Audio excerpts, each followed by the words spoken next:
Values Education 8, Quarter 3, Learning Competency 1A, natutukoy ang mga paglabag sa pagiging totoo sa salita at gawa sa kapwa. Halimbawa, pagsisinungaling, hindi pagtupad sa pangako at tungkulin.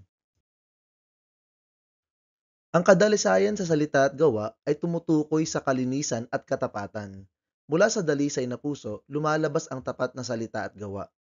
Ang kadalisayan ay nagsisimula sa malinis na puso, isang pusong walang daya, galit o masamang hangarin. Kung totoo ang laman ng ating puso, magiging totoo rin ang ating sinasabi at ginagawa. Ibig sabihin, hindi tayo nagpapanggap o nagsasabi ng taliwas sa katotohanan. Ang taong dalisay ay tapat kahit walang nakakakita, dahil ang katapatan ay ugaling nanggagaling sa loob.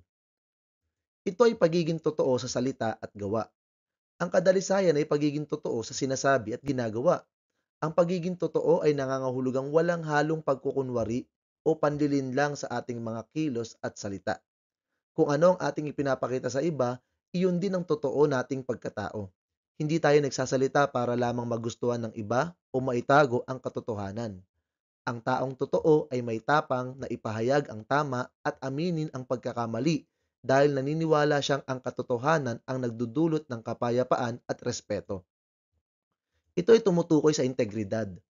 Ang pagkakapareho ng salita at gawa ay tanda ng integridad. Ang integridad ay pagiging buo at matatag sa prinsipyo. Ito ay kapag ang ating salita at gawa ay magkasundo, hindi doble kara, hindi pa iba-iba.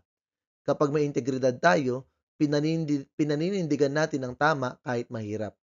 Ang taong may integridad ay hindi basta-basta napapasunod sa maling gawain dahil alam niya kung ano ang tama. At ito ay batayan ng tiwala sa pakikipagkapwa. Ang kadalisayan ay nagiging daan sa pagtitiwala at mabuting ugnayan. Ang tiwala ay bunga ng kadalisayan sa salita at gawa. Kapag tapat at totoo tayo sa iba, mas madali tayong mapagkatiwalaan. Ang mga relasyon sa pamilya, kaibigan at lipunan ay tumitibay kapag may katapatan. Ngunit kapag nawawala ang katotohanan, nawawasak din ang tiwala at respeto sa isa't isa. Kaya ang kadalisayan ay pundasyon ng magandang pakikitungo sa kapwa. Narito ang mga dahilan kung bakit mahalaga ang kadalisayan sa salita at gawa. Una, ito ay nagpapatibay ng tiwala. Ang tiwala ay parang haligi ng bawat relasyon. Kapag ito ay buo, matatag ang samahan. Ang pagiging dalisay sa salita at gawa ay nagpapakita na mapagkakatiwalaan tayo. Kapag sinasabi natin ang totoo at tinutupad ang ating mga sinasabi, mas lumalalim ang tiwala ng ating pamilya, mga kaibigan at guro sa atin. Sa kabaligtaran, kapag nasira ang tiwala, mahirap na itong maibalik. Kaya't palaging piliin ang katapatan sa salita at gawa. Ikalawa, ang kadalisayan sa salita at gawa ay nagpapakita ng integridad. Ang ibig sabihin ng integridad ay pagkakapareho ng ating sinasabi at ginagawa. Hindi tayo nagsasabi ng mabubuting bagay pero kabaligtaran naman ang ating mga ikinikilos. Kapag dalisay tayo sa ating salita at gawa, ipinapakita natin na may dangal at prinsipyo tayo. Ang taong may integridad ay hindi kailangang ipagtanggol ang sarili dahil ang kanyang gawa mismo ang nagpapatunay ng kanyang katapatan. Ikatlo, ito ay nagdudulot ng kapayapaan. Kapag nagsisinungaling tayo, lagi tayong may kaba o takot na mabunyag ang totoo. Ngunit ang taong tapat ay may kapanatagan ng loob dahil alam niyang wala siyang ginawang mali. Ang pagiging dalisay sa salita at gawa ay nagdudulot ng kapayapaan sa isip, sa puso at sa ugnayan natin sa iba. Totoong payapa ang taong totoo. At ikaapat, ito ay nagiging mabuting halimbawa. Kapag nakikita ng iba na tapat tayo, napapaisip din silang gawin ng tama. Ang ating mga salita at kilos ay nagiging inspirasyon sa mga kaklase, kapatid at kaibigan. Sa pagiging mabuting halimbawa, hindi lang natin pinapabuti ang ating sarili. Tinutulungan din natin ang iba na maging tapat at totoo. Minsan, sapat na ang ating simpleng katapatan para makapagbago ng buhay ng iba. Ngayon talakayin natin ang mga kilos na lumalabag sa katotohanan at kadalisayan sa salita at gawa. At ito ay ang mga sumusunod. Una, pagsisinungaling. Ikalawa, prejudice. Ikatlo, hipokrisiya. Ikaapat, pandaraya. Ikalima, paninira. At ikaanim, hindi pagtupad sa pangako o tungkulin. Iisa-isahin nating talakayin ang mga ito. Pagsisinungaling ay isang malinaw na paglabag sa pagiging totoo. Kapag nagsisinungaling tayo, sinisira natin ang katotohanan na siyang pundasyon ng tiwala sa pagitan natin at ng ating kapwa. Maaari itong gawin sa salita, gaya ng pagtatanggi sa isang pagkakamali, o sa gawa, gaya ng pagpapanggap na walang kasalanan. Ang kasinungalingan, gaano man kaliit, ay nagdudulot ng pagdududa at pagkasira ng tiwala.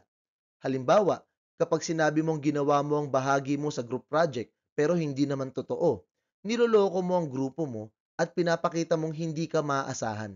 Sa ganitong paraan, nawawala ang respeto at tiwala ng iyong mga kasama.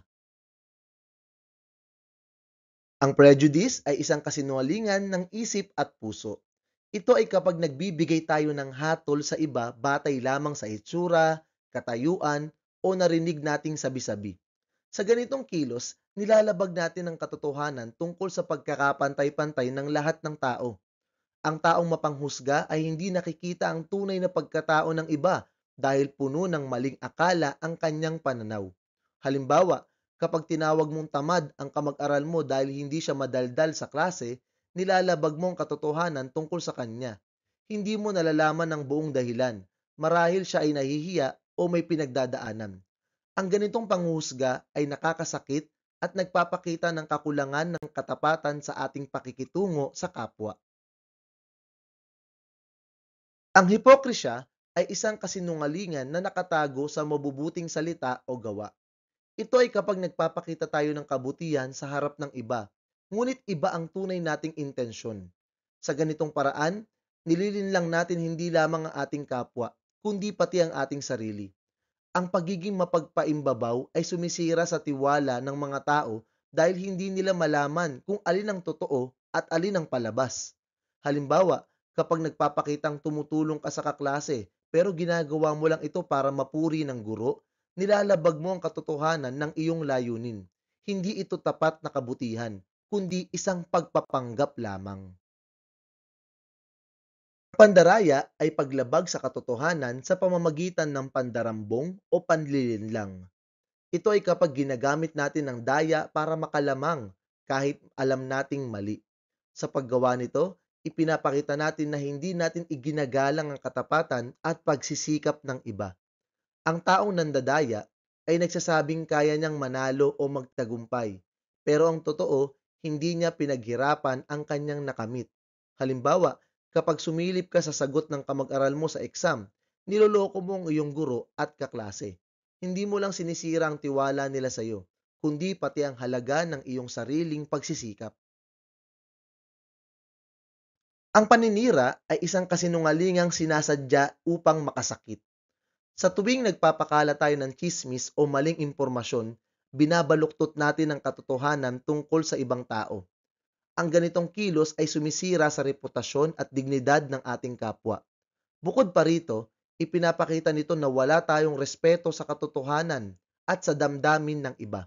Halimbawa, kapag sinabi mong may ginawang masama ang kamag-aral mo kahit hindi totoo, nilalabag mo ang katotohanan sa pamamagitan ng salita. Sa halip na magpakatotoo, pinili mong manira at manlinlang. Ang pangako ay isang kasunduan na dapat tuparin dahil ito ay salitang may bigat. Kapag hindi natin tinutupad ang ating mga pangako o tungkulin, sinisira natin ang katotohanang ipinangako natin sa iba. Ang hindi pagtupad sa salita ay nagpapakita ng kawalan ng katapatan sa gawa. Sa ganitong paraan, unti-unting nawawala ang tiwala ng ating kapwa at nasisira ang relasyon. Halimbawa, kapag sinabi mong tutulong ka sa group project pero hindi ka dumating, nilabag mo ang katotohanang ipinangako mo. Ipinakita mo sa gawa na hindi mo sineryoso ang sarili mong salita. Lahat ng ito ay iba't ibang anyo ng kasinungalingan, sa salita man o sa gawa. Ang mga ito hindi lamang nakakasakit sa iba, kundi sumisira rin sa ating pagkatao at tiwala ng kapwa. Ang tunay na kadalisayan ay nakikita sa pagiging tapat sa isip, sa salita at sa gawa. Kung iiwasan natin ang mga paglabag na ito, magiging mas totoo, mas mapagkakatiwalaan, at mas mabuting kapwa tayo.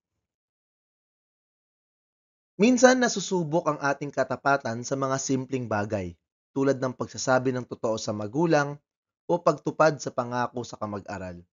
Ngunit ang mga ganitong sandali ang tunay na nagpapakita ng ating kadalisayan sa salita at gawa. Ngayon, pag nilayan mo, kailan ako naging tapat? O kailan ko nabigo ang iba sa aking hindi pagiging totoo? Isulat ito sa iyong journal at sagutin. Ano ang natutuhan ko mula sa karanasang ito tungkol sa pagiging tapat sa kapwa? Ang tunay na pagsubok ng katapatan ay makikita sa araw-araw nating kilos. Subukang isabuhay ang pagiging dalisay sa salita at gawa sa loob ng isang linggo. Gawin ito sa simpleng paraan tulad ng pagtupad sa pangako, pagiging totoo sa kaibigan, o pag-amin sa pagkakamali. Itala sa iyong journal ang mga pagkakataong pinili mong maging tapat kahit mahirap. Sa ganitong paraan, unti-unting nagiging ugali ang pagiging totoo. Pagsasanay, tukuyin kung anong paglabag sa pagiging totoo sa salita at gawa ang inilalarawan sa bawat bilang. 1. Sinabi niyang tinulungan niya ang kanyang kaklase sa proyekto, ngunit hindi naman totoo. 2. Tinawag niyang tamad ang kamag-aral dahil mahina sa math, kahit hindi niya alam ang buong kwento. 3. Nagpapakitang masipag kapag nakatingin ang guro, pero tamad kapag wala. 4. Sumilip sa sagot ng kamag-aral habang nasa pagsusulit. At 5. Nangakong tutulong sa group work, pero hindi nagpakita. At hanggang dyan lamang po ang ating aralin para sa araw na ito. Sana po ay may natutuwang kayo. Salamat po sa panonood at pakikinig. Paalam!